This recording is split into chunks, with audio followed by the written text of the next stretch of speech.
নমস্কার, সকল ভক্ত বন্ধুদের সাদর আহ্বান জানাই শ্রীরামকৃষ্ণ পাঠচক্রে।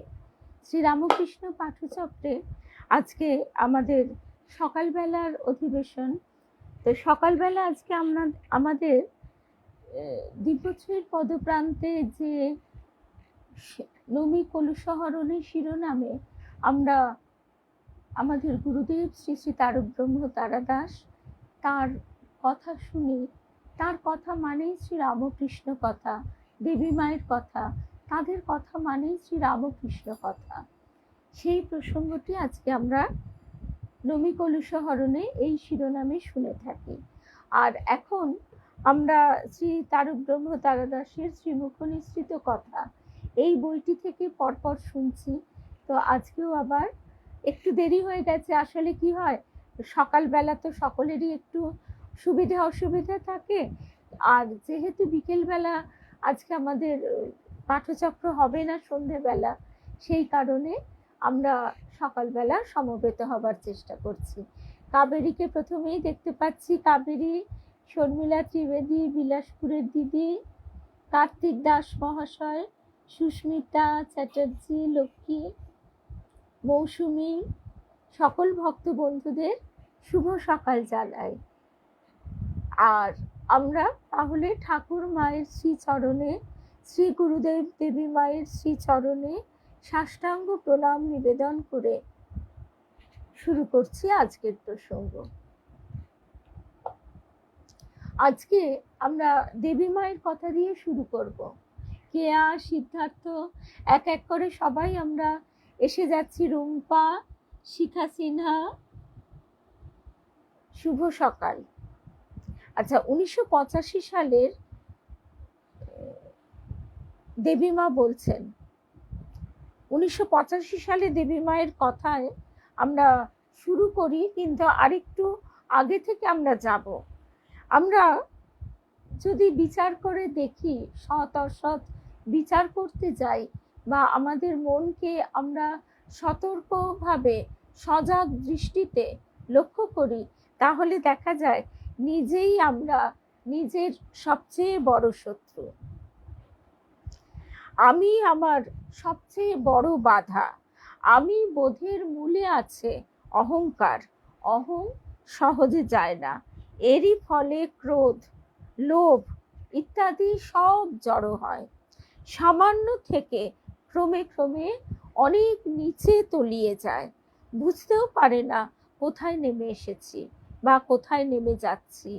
অহং এমনই জিনিস, তাই সতর্ক থাকা দরকার। কৃপা নিশ্চয়ই পাওয়া যায়, তবে সেটা কখনো দাবি হতে পারে না। কৃপা নিশ্চয়ই পাওয়া যায়, তবে সেটা কখনো দাবি হতে পারে না। অর্থাৎ আমি তোমাকে ডেকেছি, আমি তোমাকে রোজ পুজো করছি, সুতরাং কৃপার আমি অধিকারী, এ কথা যেন আমাদের মনে না হয়। স্বার্থের সাথে কৃপার সম্পর্ক নেই।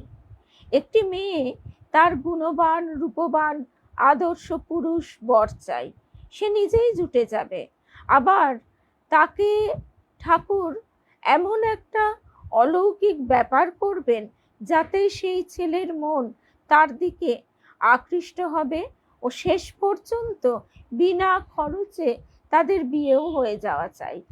ঠাকুর কেন এত কিছু করবেন না? সে ঠাকুরকে ডেকেছে, কাজেই ঠাকুর কেন করবেন না? এই যে আমাদের চাওয়াগুলো এবং আমাদের এই যে যুক্তিগুলো, যে আমি তোমাকে ডেকেছি সুতরাং এটা আমার প্রাপ্য। এইবারে দেবীমা বলছেন, প্রশ্ন হচ্ছে, তুই কি এত কিছু পাবার উপযুক্ত? তুই কি এত কিছু পাবার উপযুক্ত? কৃপা পাবারও উপযুক্ত হতে হয়। কৃপা নিজেকে তৈরি না করলে পাওয়া যায় না। নিজেকে কিভাবে তৈরি করব? কৃপা তো তিনি ঢেলে দিচ্ছেন। অনেকেই অনেক সময় বলে থাকে যে তোমার ওপর বেশি কৃপা, ওর ওপর বেশি কৃপা, কই আমার ওপর তো কোনো কৃপা নেই। এরকম কথা অনেক সময় আমরা বলে থাকি, অনেকেই এ কথা আমরা বলে থাকেন। কিন্তু এখানে দেবী মায়ের এই কথা থেকে এটাই বোঝা যাচ্ছে যে কৃপা কারো দাবি নয়। তাছাড়া ঠাকুর বারবার বলছেন কৃপা হচ্ছে, ঠাকুর তো বালক স্বভাব, যে চাইছে তাকে দিলেন না, আবার যে চাইছে না তাকে দিয়ে দিলেন। আসলে যেটা গুরুদেব আমাদের বলতেন যে দেখো, কৃপা বাড়ি অঝরে ঝরছে, ঠাকুর এবার এসেছেন, ঠাকুরের শক্তি প্রকটভাবে অত্যন্ত অত্যন্ত দৃঢ়ভাবে ক্রিয়াশীল। এখন তোমার ব্যাপার, তুমি ঘরে দরজা জানলা বন্ধ করে বসে থাকবে নাকি বাইরে বেরিয়ে তুমি ভিজবে, তুমি বারান্দা থেকে মুখ বাড়িয়ে দেখবে নাকি বাইরে বেরিয়ে আসবে। অর্থাৎ আমরা যে সবসময় কৃপা পাই না বলে অভিযোগ করি বা কারোর ওপর বেশি কৃপা বলে থাকি, তার কারণ হচ্ছে আমরা তার উপযুক্ত নই। কৃপা এসে ফিরে যায়। গুরুদেব দেবী মায়ের মুখে এ কথাটাও বারবার শুনেছি, কৃপা এসে ফিরে যায়। কেন? তার কারণ হচ্ছে আমাদের সেই কৃপা বাড়ি যে আমাদের উপর বর্ষিত হলো, তা ধারণ করবার উপযুক্ত আমরা নই, তার উপযুক্ত পাত্র আমাদের নেই। আমাদের পাত্রটি যদি অহংকার দ্বারা, রিপুর দ্বারা পূর্ণ থাকে, অর্থাৎ আবর্জনা দ্বারা ভর্তি থাকে, তাহলে সেই বাড়ি, কৃপা বাড়ি সব তো উপচে পড়ে নষ্ট হবে। কথামৃতে আমরা তাই বারবার শুনি যে 1 সের বাটিতে কি করে 5 সের দুধ ঢেলে দেব, বল বল করে ঠাকুর বলছেন, অর্থাৎ সেটি নষ্ট হবে।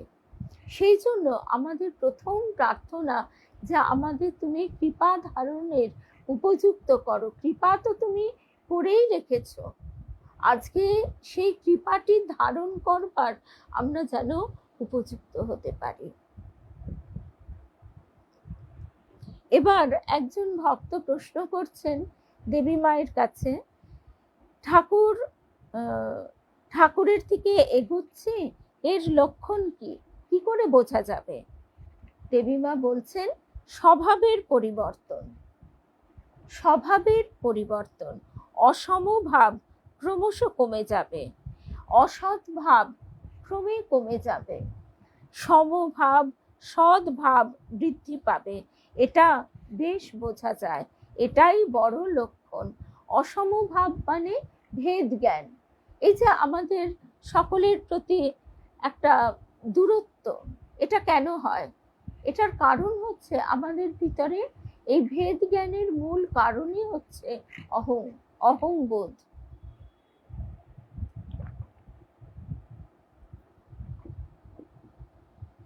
যত আমাদের সকলের প্রতি ভালোবাসা জন্মাবে, ভালোবাসা মানে এই নয় যে সবার সঙ্গে রোজ গল্প করা, সকলের প্রতিদিন কথা বলা ইত্যাদি, বা একসঙ্গে সবাই মিলে সবকিছু করা। ভালোবাসা অর্থে আমরা অনেক সময় এটাই বুঝে থাকি, তা নয়। ভালোবাসা বলতে মা বলতেন যে তার ভালোবাসায় কোনো জোয়ার ভাটা নেই, অর্থাৎ আবেগের আতিশয্যও নেই, আবার কাউকে ফিরিয়ে দেওয়াও নেই। যখন যার সঙ্গে, যার প্রতি আমাদের আদান প্রদান চলবে, তার সঙ্গে যেন আমাদের সেই ভাবটি বজায় থাকে যে তোমার প্রতি আমার বিদ্বেষও নেই, তোমার প্রতি আমার কোনো অভিযোগও নেই, আবার তোমার সঙ্গে আমার কোনো দূরত্বও নেই, যেটি আছে তোমার প্রতি আমার প্রতি মুহূর্তে সহানুভূতি আছে। এই ব্যাপারগুলি আমরা নিজেদেরকে যতটা লক্ষ্য করি ততটাই ক্রমশ নিজেরাই বুঝতে পারি। এইভাবেই ঠাকুর বলছেন তুই 1 পা এগিয়ে আয়, আমি 10 পা এগিয়ে আসব। এবার আমাদের গুরুদেবের কথায় আসি। গুরুদেব বলছেন এই কথাগুলিও 1985 সালে জুলাই মাস, 27 জুলাই এই কথাগুলি হচ্ছে। গুরুদেব বলছেন মনের একটা গন্ধ আছে, মনকে সুগন্ধ করো। কেমন জানো? চন্দনের টিপ দেওয়া হয় ভ্রু মধ্যে, চন্দনের সুবাস আনো, মন এলো স্বাধিষ্ঠানে। ঠাকুর মানে ঠাকুরের এই যত আমরা চিন্তা করতে পারি, ঠাকুরের কথা যত আমরা ভাবি, তত আমাদের মন থেকে মালিন্য দূর হয়। গতকালই আমরা কৃষ্ণ কথাই শুনছিলাম, যত আমরা কৃষ্ণ নাম শুনবো, কৃষ্ণ লীলা অনুধ্যান শুনবো, রামকৃষ্ণ লীলা, কৃষ্ণ রামকৃষ্ণ শ্রীরামচন্দ্র সব একাকার, বা সাধক জীবন, গুরু কথা, এগুলি যত আমরা চিন্তা করব, তত আমাদের মনের গভীরে সেই গুরু শক্তি ক্রিয়াশীল হয়ে উঠবে। অর্থাৎ সেই গুরু শক্তি আমাদের অন্তরে প্রকাশিত হবে। আমাদের ঘুমন্ত যে শক্তি আমাদের ভিতর নিদ্রিত রয়েছে অজ্ঞানে, মায়ায়, মোহে, সেই শক্তিটি জাগরিত হবে, এবং তখনই আমাদের চোখের যে মায়া, সেই মায়া দূরীভূত হবে। গুরুদেব আস্তে আস্তে এই যে কথাগুলি বলছেন, বলতে বলতে হঠাৎ ভাবাবস্থায় গুরুদেব বলছেন, আমি তোমাদের সকলকে ঠাকুরের পায়ে উৎসর্গ করে দিলাম। এখন থেকে তোমরা ঠাকুরের, আমার সব সঞ্চয় বিলিয়ে দিলাম। সঞ্চয় কি? সঞ্চয় তার যে সাধনালব্ধ শক্তি, সেই শক্তি তিনি তার সন্তানদের, শিষ্যদের জন্য সমস্ত কিছু বিলিয়ে দিলেন। আজ আমি ভিখিরি, আজ আমি কাঙাল প্রেমের জন্য, ভালোবাসার, নিষ্ঠার, বিশ্বাসের জন্য। বলতে বলতে হঠাৎ গুরুদেব একেবারে ফুপিয়ে কেঁদে উঠলেন, আকুল ক্রন্দন। ঠাকুরের নাম গানের পর সকলের মাথায় চামর দেওয়া হলো। সেখানে আন্দুল গুরুতারা ধামে যখন সন্ধ্যারতি হয়, চামর ব্যজন হয়, তারপর সেই চামরটি সকলের মাথায় স্পর্শ করিয়ে দেওয়া হয়। আজ থেকে তোমরা সবাই ঠাকুরের হয়ে গেলে। ঠাকুর তোমার কাজ তুমি করিয়ে নাও।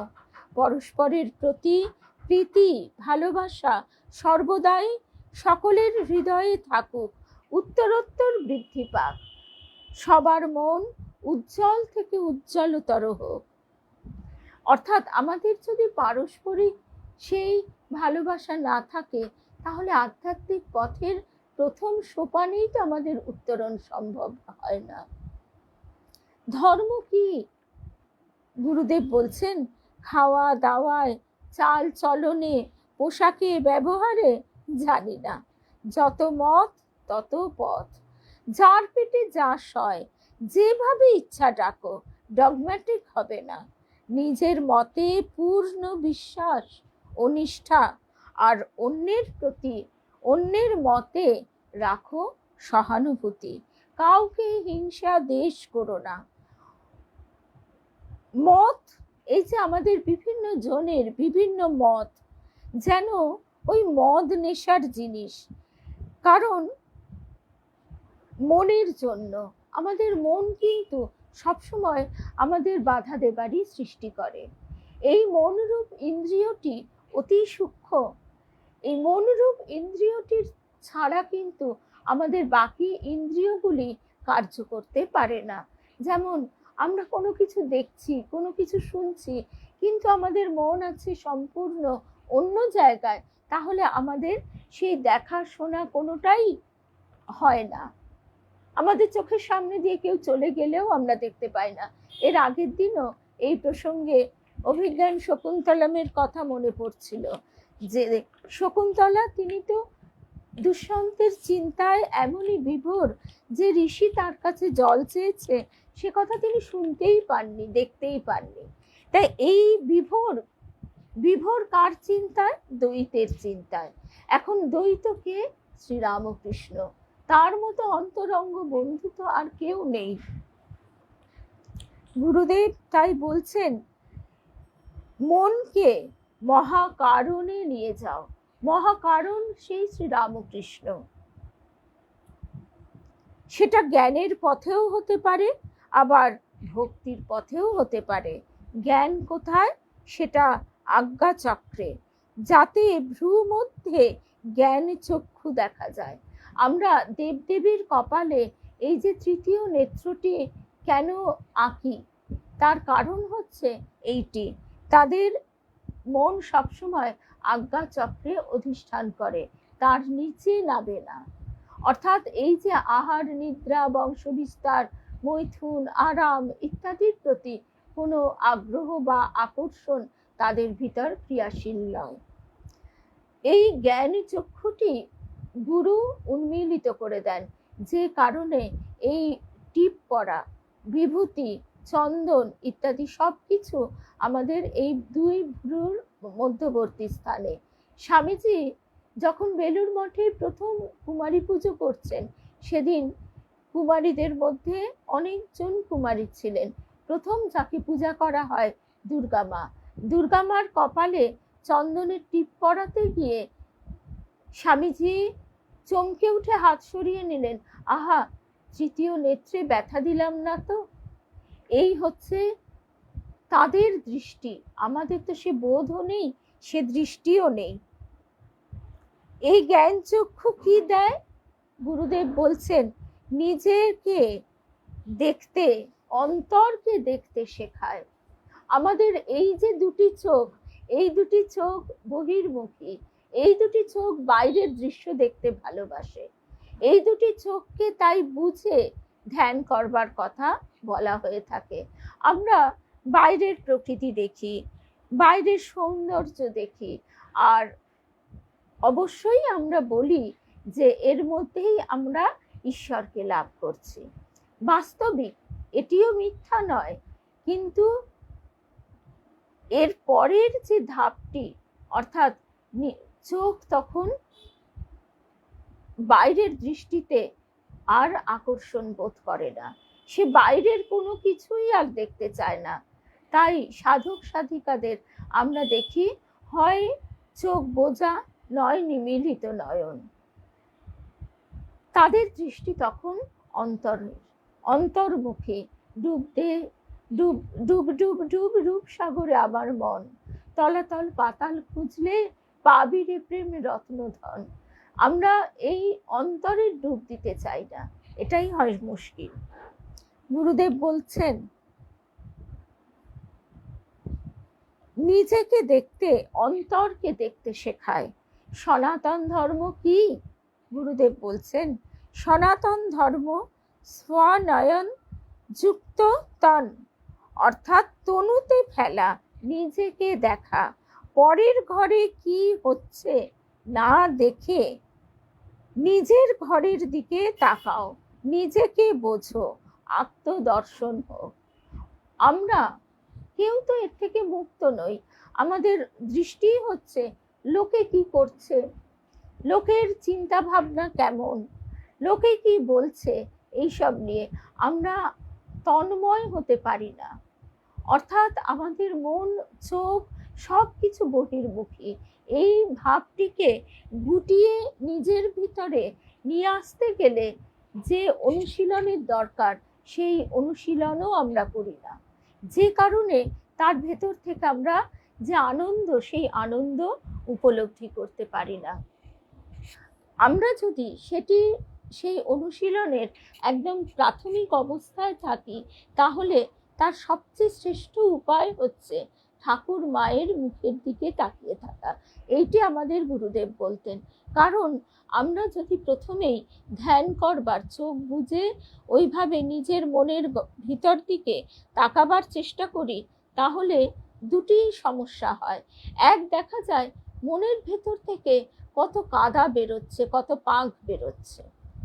তখন অবাক হয়ে সে ভাবে যে আমার ভিতরে এত আবর্জনা, এত নোংরা, এত খারাপ চিন্তা। সে তখন খানিকটা যেন হতাশ হয়ে যায়।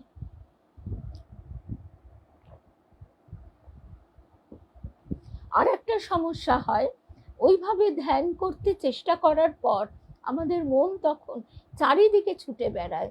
এতক্ষণ ছুটছিল না, এতক্ষণ বেশ ঘরের মধ্যেই ছিল, কিন্তু এবার সে একেবারে মুহূর্তের মধ্যে দেখা যাচ্ছে যে একবার দিল্লি, একবার আমেরিকা ছেলের কাছে, একবার অস্ট্রেলিয়ায় বন্ধুর কাছে, একবার দিল্লিতে বন্ধুর কাছে, এরকম কত জায়গায়। তারপরেই চলে গেল আমার ছোটবেলায়। এ এক অদ্ভুত।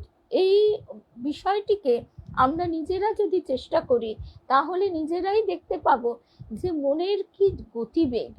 বিদ্যুৎ বিদ্যুৎ বেগে মন তখন যেন ব্রহ্মাণ্ড ভ্রমণে বেরিয়ে পড়েছে। তাকে ধরে এনে বসানোই এক কঠিন অবস্থা। এই জন্যই এই কথা অনেকেই গুরুদেব দেবী মায়ের কাছে অভিযোগ করতেন যে কিছুতেই আমরা মন বসাতে পারি না। তখন দেবী মা বলতেন, দেখো, এক কাজ করো, সামনে ঠাকুর মায়ের বড় ছবি রাখো, ছবি রেখে ঠাকুরের স্থানে, যে মানে বেদিতে, সে তো আছে, সেখানে তোমরা পুজো করছো, বেশিরভাগ সময়ই আমরা সেখানে অনেক অনেক মূর্তি রাখি। এটা আমাদের একটা সংস্কারও বলা যায়। স্বামী বীরেশ্বরানন্দজি মহারাজও এই কথা বলতেন যে এই করতে করতে দেখা যায় সেখানে একটা ঠাকুরের সংসার তৈরি হয়েছে। একেও কিন্তু অস্বীকার করা হচ্ছে না, কারণ এটা হচ্ছে একটা ধাপ। এই ধাপটিকে অতিক্রম করার কথা বলা হচ্ছে, যে একদম সেখানে শুধু ঠাকুরের ছবি বা শুধু মায়ের ছবি তুমি তাকিয়ে থাকো, তুমি শুধু চেয়ে থাকো, তোমাকে আর কিচ্ছু করতে হবে না। মন তখন তারই শক্তিতে আস্তে আস্তে আলোকিত হবে। মন তখন আর ছুটে বেড়াবার সেই দুর্বুদ্ধি তার ভিতরে কাজ করবে না। সে তখন আপনি সেই ঠাকুর মায়ের চরণে একটু একটু করে গুটিয়ে আসবেই আসবে। এবং এটা করতে করতে তুমি দেখবে, দেবী মা বলতেন যে ঠাকুর তোমার মনের ভিতরে কত ভাব তুলছেন, তার কথা তোমার মনে আসবে, তার লীলা তোমার মনে আসবে। তার লীলা অনুধ্যান করতে করতে তুমি কোথায় হারিয়ে যাবে। তখন তোমার এমন অবস্থা হবে যে তোমার চারিদিকে কি হচ্ছে না হচ্ছে সে হুঁশও থাকবে না। এই হচ্ছে মনকে একাগ্র করবার একটা খুব সহজ পদ্ধতি, যেটা আমরা ওই অভিজ্ঞান শকুন্তলমে দেখতে পাই, যে সে তার প্রিয়কে চিন্তা করতে করতে একেবারে বিভোর হয়ে গেছে। এটা আমরা নিজেদের জীবনেও কখনো কখনো দেখতে পাই, যে সন্তান দূরে আছে, এবার তার কথা ভাবছি ভাবতে ভাবতে একেবারে মন এমন নিবিষ্ট হয়ে গেল যে আর কোনো দিকে কি হচ্ছে হুঁশ নেই। কিন্তু সেই মোড় ফিরিয়ে দেওয়া ঠাকুরের কথা, যে তার চিন্তার দিকে মনকে একমুখী করা।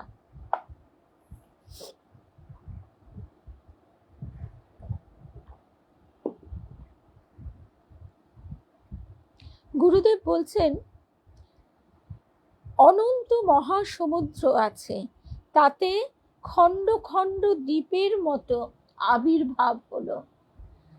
সব যেন আলাদা আলাদা, সবই সৃষ্টি হয়েছে সৃষ্টির প্রারম্ভে জল থেকে, মহাসমুদ্র থেকে, কিন্তু যখন লয় হবে সেই অনন্ত মহাসমুদ্র।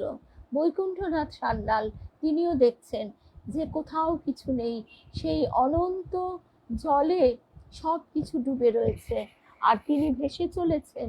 কে যেন তার পিঠের তলায় একটা কাঠের তক্তা দিয়ে দিয়েছেন, এবং তিনি গম্ভীর ধ্বনি শুনতে পাচ্ছেন যে কে তুমি, কার কাছে আছো, কে তোমার মা, কে তোমার বাবা, কে তোমার স্ত্রী পুত্র, কেউ কোথাও নেই। অর্থাৎ সেই একমাত্র তুমি আছো আর আমি আছি। এই বোধে আমরা যত নিজেদেরকে চিন্তা করতে শেখাবো, আমরা তো মনের দ্বারা সব সময় দৌড়ে বেড়াচ্ছি, মনের দ্বারা আমাদের নিজেকে একেবারে সেইভাবে আমাদের গতিপথ হচ্ছে। মন আমাদের যেদিকে নিয়ে যাচ্ছে আমরা সেদিকে যাচ্ছি। আমাদের মনের লাগামটা আমাদের হাতে ধরা নেই, আমাদের লাগামটা মনের হাতে ধরা আছে। এবার আমরা যখন মনের লাগাম ধরবার চেষ্টা করতে যাই তখন আমরা দেখতে পাই যে কি অবস্থা। মত্ত হস্তি মা, মন যেন মত্ত হস্তি, বলছেন কে? শ্রী শ্রী মা। আবার তাতে স্বামীজি বলছেন যে সেই বাঁদর তাকে মদ খাইয়ে দেওয়া হয়েছে, আবার তার লেজে একটা বিছে কামড়ে দেওয়া হয়েছে, তখন বাঁদরটার যে অবস্থা, আমাদের মনের অবস্থা সেই রকম। তার সঙ্গে তো আমরা কিছুতেই পেরে উঠি না। সেই জন্যেই দেবী মায়ের যে উপদেশটি কত ফ্রুটফুল, এটা যে কেউ চেষ্টা করে দেখলে রেজাল্ট পাবেই পাবে, এর কোনো অন্যথা নেই। ধ্যান অনেক উচ্চ অবস্থা, স্টেট অফ মাইন্ড, সেই অবস্থায় পৌঁছানো একবারে সম্ভব না।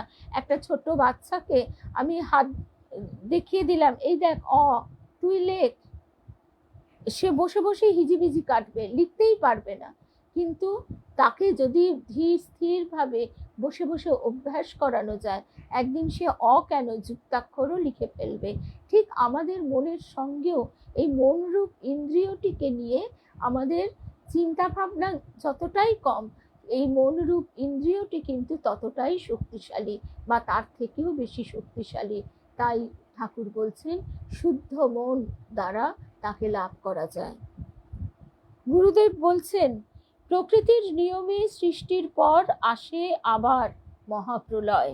সেই প্রলয়ে যখন সব ধ্বংস হতে দেখে, মহাসংকট উপস্থিত হয়, মানুষের তখন চৈতন্য হয়, বোঝে ধ্বংসের মধ্যে দিয়ে সব একাকার।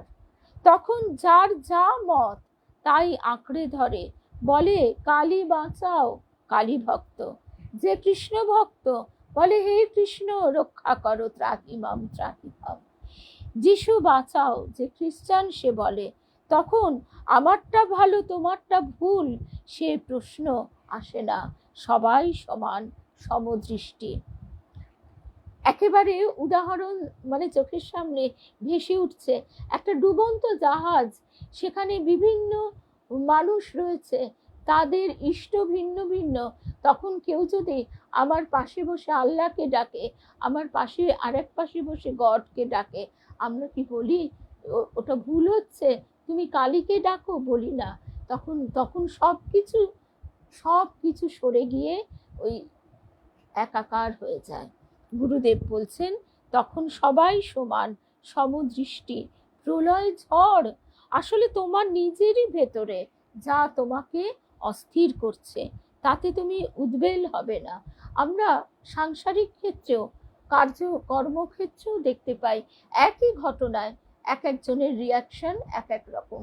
কেউ খুব শান্ত ধীর স্থিরভাবে সেটি ট্যাকল করছে, উত্তেজিত হচ্ছে না। আর কেউ ঘটনা ঘটবার আগেই সেটি কি ঘটতে পারে এই কথা ভেবে দুশ্চিন্তায়, হতাশায় জেরবার হয়ে যাচ্ছে, অস্থির হয়ে যাচ্ছে। প্রলয় ঝড়, গুরুদেব বলছেন আসলে তোমার নিজের মধ্যে যা তোমাকে অস্থির করছে, তাতে তুমি উদ্বেল হবে না। সব ঝড় ঝাপটা তুচ্ছ করে যে স্থির থাকে সেই যোগী। চৈতন্য স্বরূপ শিব, প্রলয়ের ধ্বংসের দেবতা, তিনি স্থির। কিসের ঝড়? যুক্তির, সন্দেহের, অবিশ্বাসের, অহংকারের ঝড়। অহংকারের ঝড় তোমাকে টালমাটাল করে দিচ্ছে, অহংকারের ঝড়ে আর বাকি সব যোগ দিচ্ছে। সব ঝড় ঝাপটা তুচ্ছ করে যে স্থির থাকে সেই যোগী। তুমি সব জয় করো, তুমি সব জয় করে স্থির হও, চৈতন্যকে ধরো।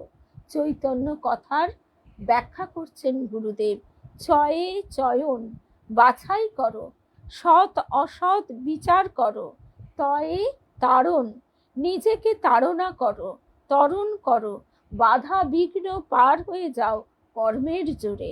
কর্ম করো, প্রকৃত কর্মী হও, কর্ম ছাড়া কিছুই হয় না। নয়ে উন্নয়ন, নিজের গতিকে ঊর্ধ্বে নিয়ে যাও।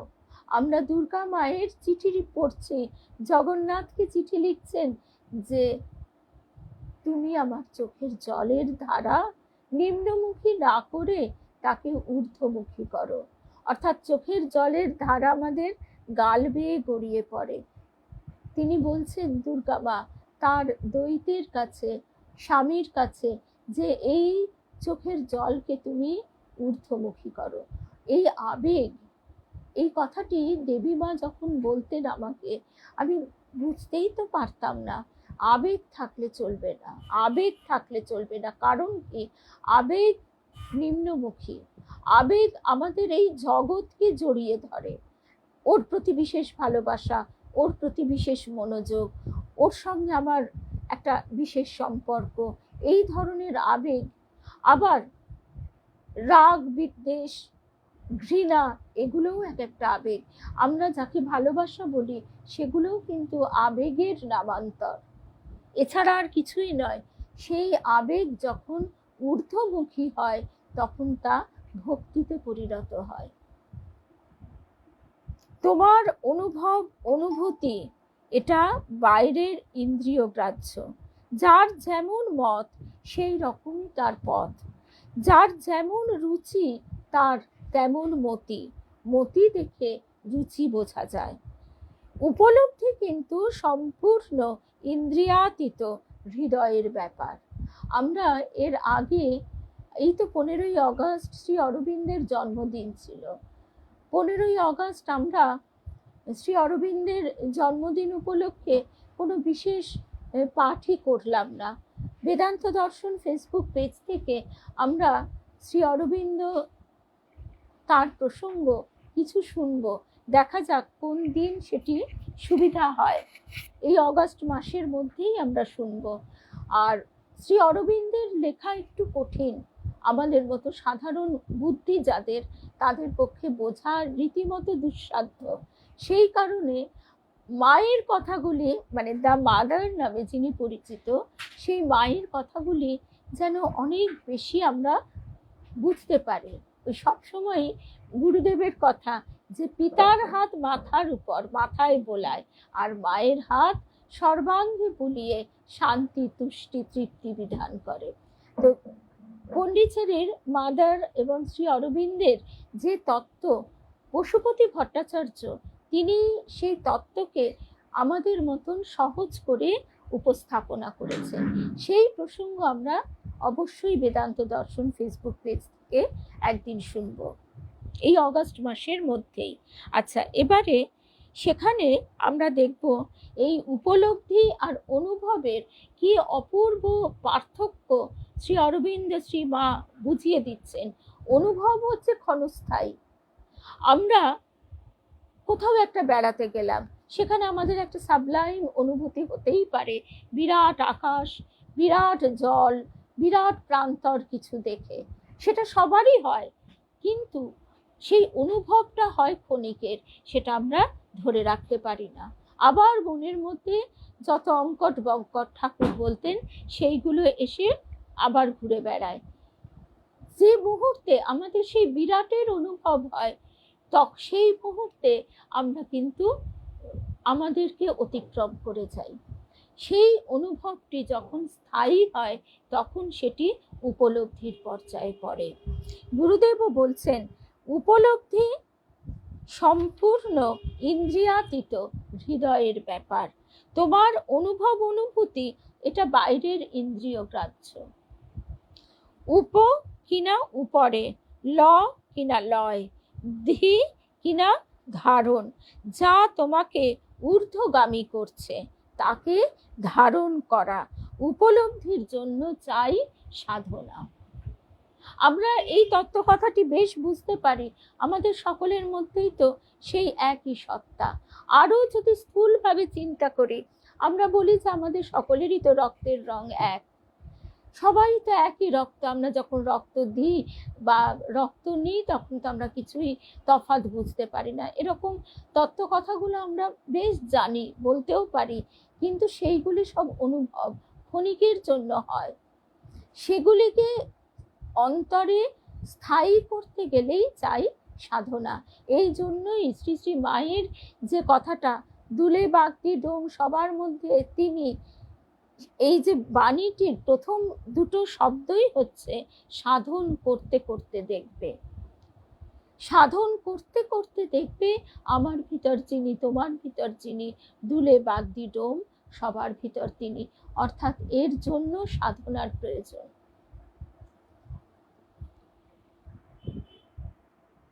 গুরুদেব তাই বলছেন, তোমার অনুভূতি এটা বাইরের ইন্দ্রিয় গ্রাহ্য, কিন্তু উপলব্ধি সম্পূর্ণ ইন্দ্রিয়াতীত হৃদয়ের ব্যাপার, যা তোমাকে ঊর্ধ্বে নিয়ে যাচ্ছে তাকে ধারণ করা। উপলব্ধির জন্য চাই সাধনা। শিশির বাবু একজন ভক্ত, তিনি বলছেন,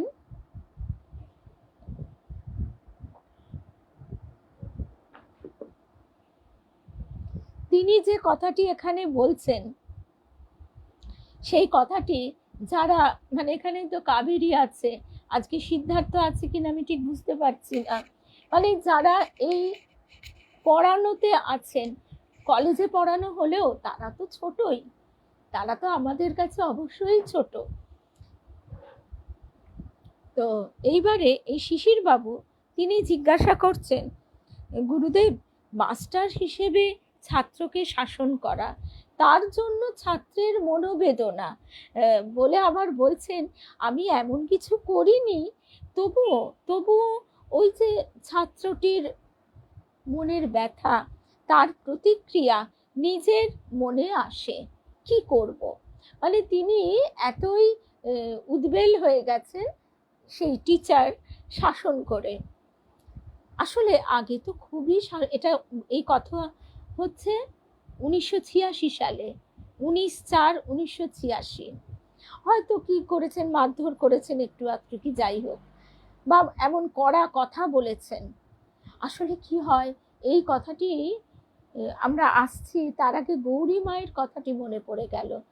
গৌরী মা বলছেন যে অনেক সময় এটা আমরা পিতামাতা হিসেবেও যখন সন্তানকে শাসন করি, তখন এটা আমরা লক্ষ্য করলে দেখতে পাই শাসনটি অনেক সময় অহং প্রণোদিত হয়।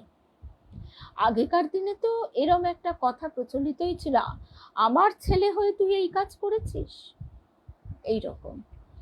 এই যে আমিত্ব থেকে যতক্ষণ না আমাদের মুক্তি হচ্ছে ততক্ষণ আমরা কারাগারে বন্দী।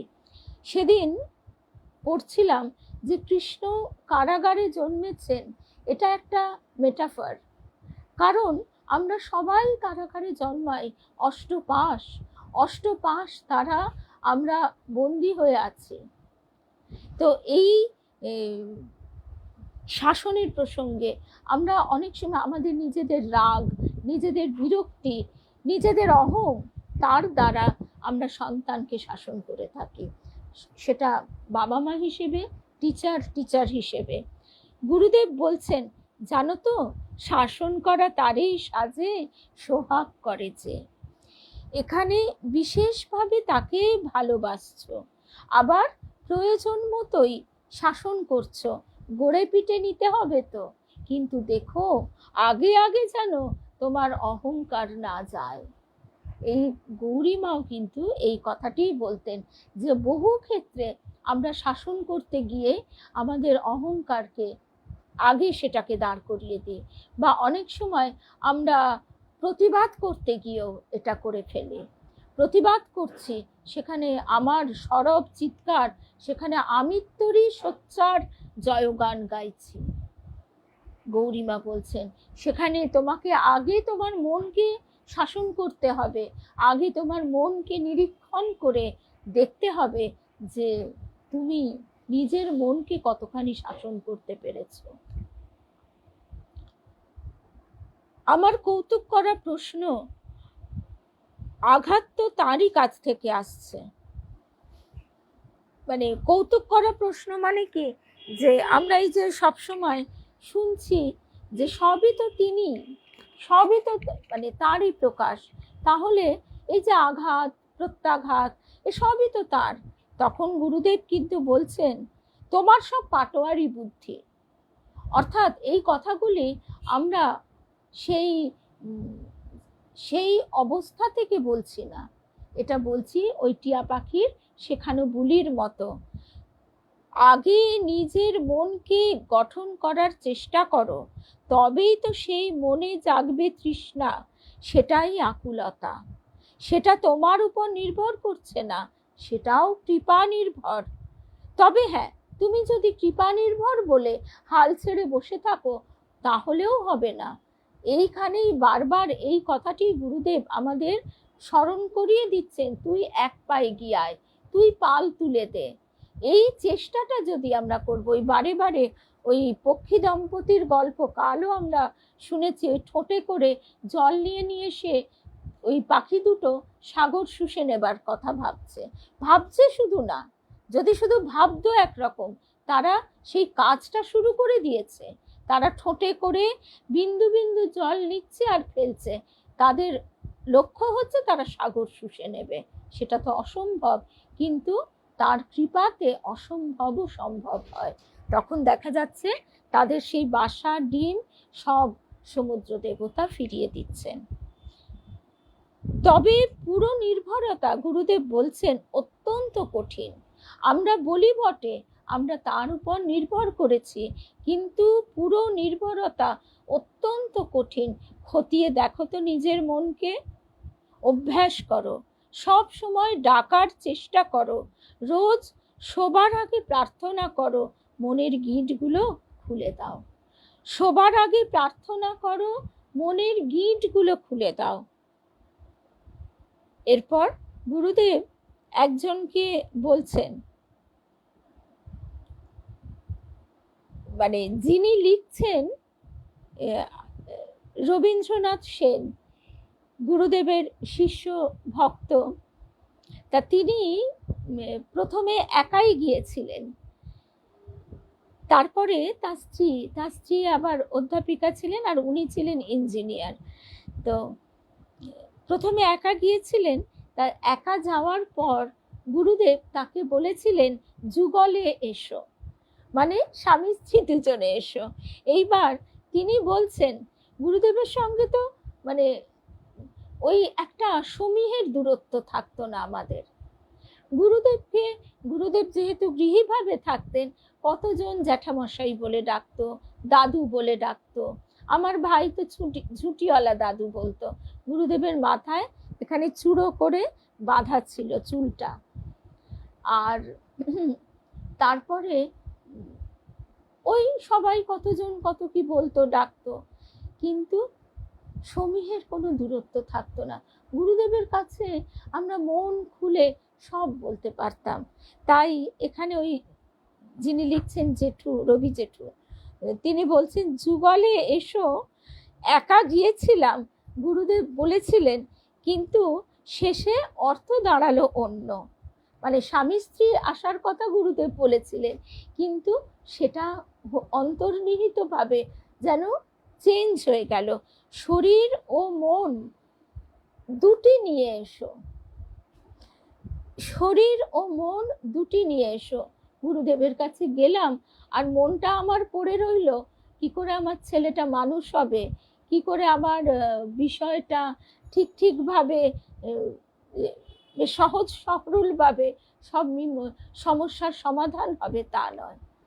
শরীর ও মন দুটি যুগল, এই দুটিকেই নিয়ে এসো। শরীর ও মন দিয়ে ভগবানকে ভালোবাসো। যেমন স্ত্রৈণ তার স্ত্রীর জন্য সর্বদা ব্যাকুল, সে বউ ছাড়া আর কিছু জানে না, তেমনি তুমিও এই দেহ মন তারপর বাক্য, এই যে মন্ত্র, কায় মন বাক্যে তাকে ভালোবাসো। আমরা গতকালই যখন কৃষ্ণ কথা শুনছিলাম, তখন এই ভাগবতকারের এই কথাটিই তো শুনছিলাম, কায় মন বাক্যে। ও সব গোপীরা, মা যশোদা, তারা দধি মন্থন করতে করতে কৃষ্ণ গান গাইতেন। অর্থাৎ কৃষ্ণের জন্য তাদের মন একেবারে কৃষ্ণ কথায় ভরপুর, তাদের কৃষ্ণের জন্য মন প্রেমে ভালোবাসায় ভরপুর। আর তারা দধি মন্থন করছে, সেও তাদের মনে আছে, শুধু যশোদা নয়, অন্য গোপীরাও যে কৃষ্ণ খাবে। আর বাক্য, তারা কৃষ্ণ কথা কইছে, কৃষ্ণ গান গাইছে। এরপর 1986 সালেই চলছে, বিকেলবেলা দেবী মার স্বপ্ন কথা উঠেছে। লোডশেডিংয়ে লেখার সুবিধা হলো না। দেবী মার ন্যারেটিভে আমাদের গুরুদেব কারেকশন করলেন, অর্থাৎ এটা প্রমাণ হলো দেবী মা যা দেখেন আমাদের গুরুদেবও দেখতে পান। অর্থাৎ দেবী মা যা দর্শন করে বলেছেন সেই কথাগুলি তো কেউ লিখেনি। তো এবার বলবার সময় সেদিনকে লোডশেডিং হয়েছে, তাই লেখা যায়নি।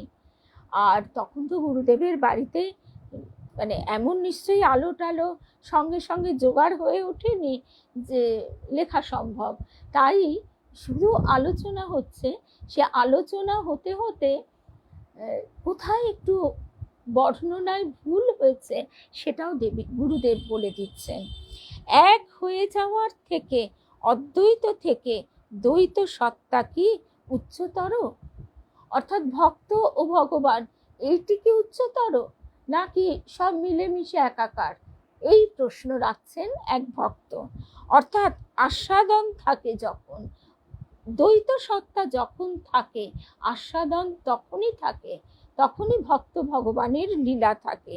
আমাদের গুরুদেবের মতে নিশ্চয় দ্বৈত সত্তা আনন্দ স্বরূপকে উপলব্ধি দ্বৈত রূপ ছাড়া কেমন করে সম্ভব? আমরা দেবযানেও পড়ছি যে সেই সমাধি নির্বিকল্প সমাধি যুক্ত সেই যোগীর কথা, তিনি তার কাছে কোনো এই সৃষ্টির রসমাধুর্য, কোনো লালিত্যই নেই।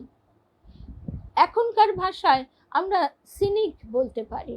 সব কিছুর প্রতি যেন একটা ওই নাকশিট কোনো মনোভাব। আর যে প্রেমে মজবে তার প্রেমে, তার কাছে সবই সুন্দর, তার কাছে দুঃখও সুন্দর। কারণ সে জানে তার জীবনেও যদি দুঃখটা আসে, সে সেই দুঃখটাকেও অনুভব করে, কারণ এটিও তা একটা রস। আর কুন্তী সে আবার এই দুঃখই চাইছে, কারণ বলছে আমার যদি দুঃখ না হয় তখন আমাকে এই আমার আত্মীয় পরিজন বন্ধু বান্ধব এদের দিকে মন দিতে হয়, মন তো চলে যাই, তখন আমাকে তাদের সঙ্গে যোগাযোগ রাখতে হয়, কর্তব্য করতে হয়, লোকলৌকিকতা করতে হয়। কুন্তী রাজরানী, তার বিরাট পরিবার সংসার, সেখানে যার প্রতি যা কর্তব্য সেটাও আছে, লোকলৌকিকতাও আছে। কিন্তু যখন আমি দুঃখে থাকি তখন তার ওসব নিয়ে মাথা ঘামাই না, তখন হে কৃষ্ণ, তখন তো শুধু তোমাকেই ডাকি। আর লোকেও তখন আর বিরক্ত করে না, লোকে জানে যে এই দুঃখের অবস্থায় এর তো কৃষ্ণ ছাড়া কোনো অবলম্বন নেই। আজকে যখন কেউ কোনো একটা বিপদে পড়ে, আমরা তখন ভাবি না যে ও কেন আমাকে নিমন্ত্রণ করে খাওয়ালো না, ও কেন আমার জন্য একটা উপহার কিনে এনে দিল না, এটাই তো স্বাভাবিক। ঠিক সেইভাবে কুন্তী বলছে যে এই সর্বদিকে মন ছড়িয়ে যাচ্ছে, এর থেকে তুমি আমাকে দুঃখ দিয়ে তোমার চরণে মনটিকে টেনে রাখো। এবার আমরা মোটামুটি শেষের পর্যায়ে এসে গেছি। বাবা দেখতে দেখতে 11টাও বেজে গেল। আমরা শুরু করেছি অবশ্য একটু পরে, বললাম না ছুটির দিনগুলো, ও আমাদের তো রোজই ছুটির দিন এখন, সকালবেলাগুলো একটু অসুবিধে হয়ে যায় বটে কাজ শেষ করতে গিয়ে। তাহলে আজকে আমরা আর একটুখানি শুনি, এইটি দিয়ে শেষ করি। এই সুরটুকু আজকে আমাদের সারাদিন মনে বাজবে। দ্বৈত রূপ ছাড়া এই আনন্দ আস্বাদন সম্ভব নয়। যে ঠাকুরও বলতেন আমি চিনি খেতে ভালোবাসি, চিনি হতে নয়। গুরুদেব বলছেন, এইবার 1983 সালে আমরা চলে যাচ্ছি, নভেম্বর মাস 1983 সাল। আমাদের গুরুদেব বলছেন, মায়া সমুদ্র পাড়ি দিচ্ছ, নৌকা বিশ্বাস, যার উপর দাঁড়িয়ে আছে মাঝি, মাঝিকে গুরু হাল ধরে দাঁড় বাইতে হচ্ছে ভক্তির কর্ম। এই যে দাঁড় বাওয়া কি, আমরা যে পূজা করি, এই যে আজকে আমরা বাক্য পুষ্প দ্বারা তারই পূজা, তার কথা পাঠ করা মানে বাক্য পুষ্প দ্বারা তার পূজা করা।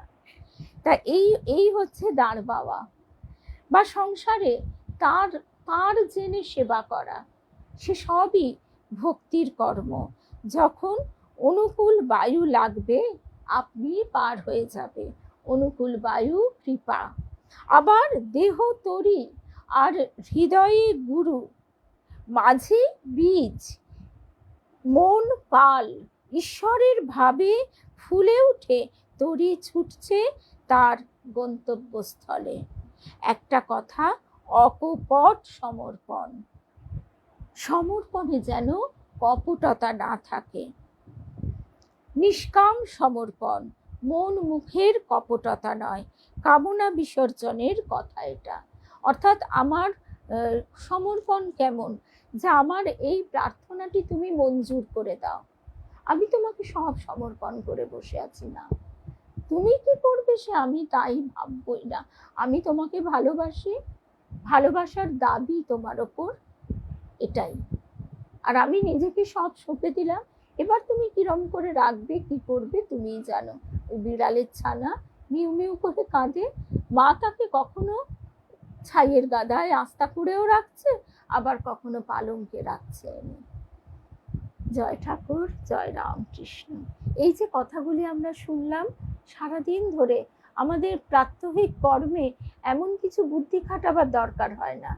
তাই গুরুদেব বলেছিলেন বিয়ের সময় যে শোন, এক হাতে খুন্তি নাড়বি, এক হাতে তার চরণ ধরে থাকবি, তার কথা ভাবতে ভাবতে খুন্তি নাড়বি, তারপর যখন সময় হবে দু হাতে তাকে জড়িয়ে ধরবি। তিনি তো সংসারে কাজও কমিয়ে দেন, তিনি হাজার রকম আয়োজন আড়ম্বর রাখেন না, আস্তে আস্তে যাতে আমরা একমুখী হতে পারি। জয় রামকৃষ্ণ। সেই তার চিন্তায় মনকে যেন সম্পূর্ণ তার চরণে এনে দিতে পারি। তাও আমাদের গুরুদেব বলছেন, একবারে পারছিস না, একটু একটু করে দে, 1 আনা 2 আনা 4 আনা 8 আনা 12 আনা, এইরকম খুচরো হয়ে চলতে চলতে একদিন টাকা হয়ে যাবে। জয় রামকৃষ্ণ, জয় রামকৃষ্ণ। আজকে চেষ্টা করব তো বটেই, দেবযান 9টা থেকে সোমবার এক জায়গায় যাবার আছে, সেখান থেকে নিশ্চয়ই ফিরে আসব। যদিও রাস্তাঘাটের অবস্থা সেভাবে বলা যায় না, মেট্রোর অবস্থাও তো এখন খুব জটিল হয়ে আছে।